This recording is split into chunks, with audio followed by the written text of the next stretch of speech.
Depending on what province you live in, you might want to watch out for these sneaky tax increases next year.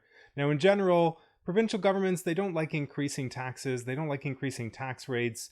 It's a pretty unpopular move. It gets a lot of attention. It causes a drop in popularity. But that doesn't mean that they can't increase taxes in a sneaky way. Now, in this video, I'm going to show you how some provincial governments are increasing tax in a very sneaky way next year. Now, some provinces have been doing this for a while. Some have done it in the past, but now they've stopped. And in this video, I'm going to give you an example of how this works and what to watch out for. And at the end of the video, I'm going to show you which provinces in particular you should pay attention to. So if you live in one of these provinces, watch out for these sneaky tax increases next year.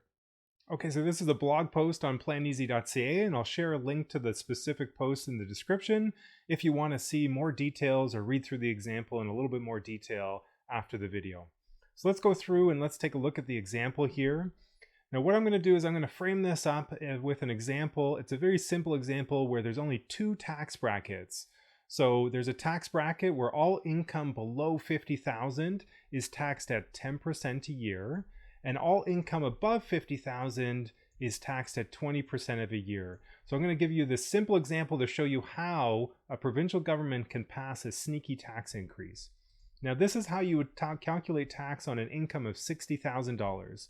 So the first $50,000, it incurs tax of 10%, that's $5,000. The second part, the other $10,000, so going from $50,000 to $60,000 income, it incurs tax at 20%. So that's $2,000 in tax. Now when we add $5,000 to $2,000, the total tax owing in this simple example would be $7,000. So on $60,000 of income, $7,000 in tax. Now imagine inflation was 5%. So in the second piece of this example, imagine income goes up to $63,000 a year. It's gone up 5%. And imagine the tax bracket also goes up 5%. So instead of $50,000, it's now $52,500. Let's see how we calculate tax in this example. So in this example, we'd have $52,000 of income being taxed at 10%, so that's $5,250. Then we'd have $10,500 taxed at 20%, so whatever's left of that $63,000, it's $2,100 in tax. And so total tax is $7,300, $7,350. Now you might think, oh, tax has gone up, but this is okay. This is actually fair because tax went up 5%, which is the same as inflation. So government expenses have gone up 5%, income's gone up 5%, the tax brackets went up 5%. This is fair that the tax went up 5%. But let me show you how they can pass a sneaky tax increase. So let's look what happens if the tax bracket stays at $50,000. So let's say that the provincial government in this example doesn't increase the tax bracket with inflation, they just leave it at $50,000. They really haven't done anything, and that's kind of the problem. They haven't done anything, and that's going to cause a tax increase.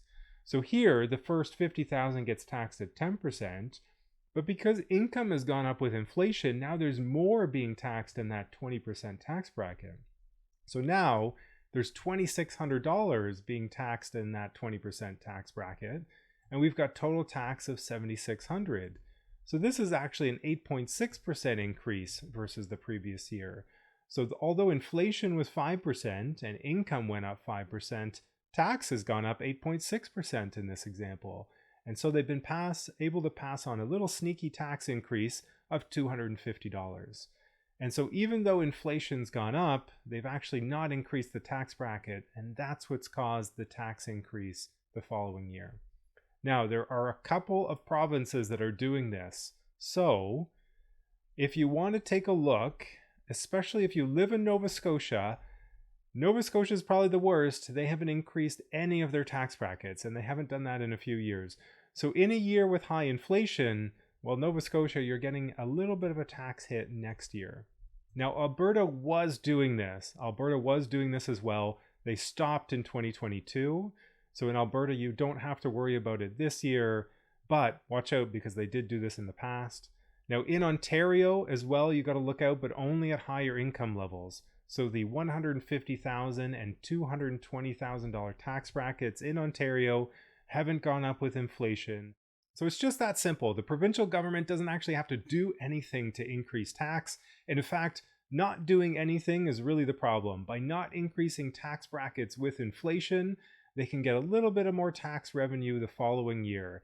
Now that's particularly harmful in years with high inflation. So if you live in a province, if you live in one of those provinces that aren't increasing tax brackets with inflation, you might feel a little pinch, and it might be because your taxes have gone up year over year. Now my name is Owen. I'm an advice-only financial planner, a CFP, and I'm the founder of planeasy.ca. If you enjoyed this video, please like and subscribe. We're coming out with a new video every week. Thanks for watching.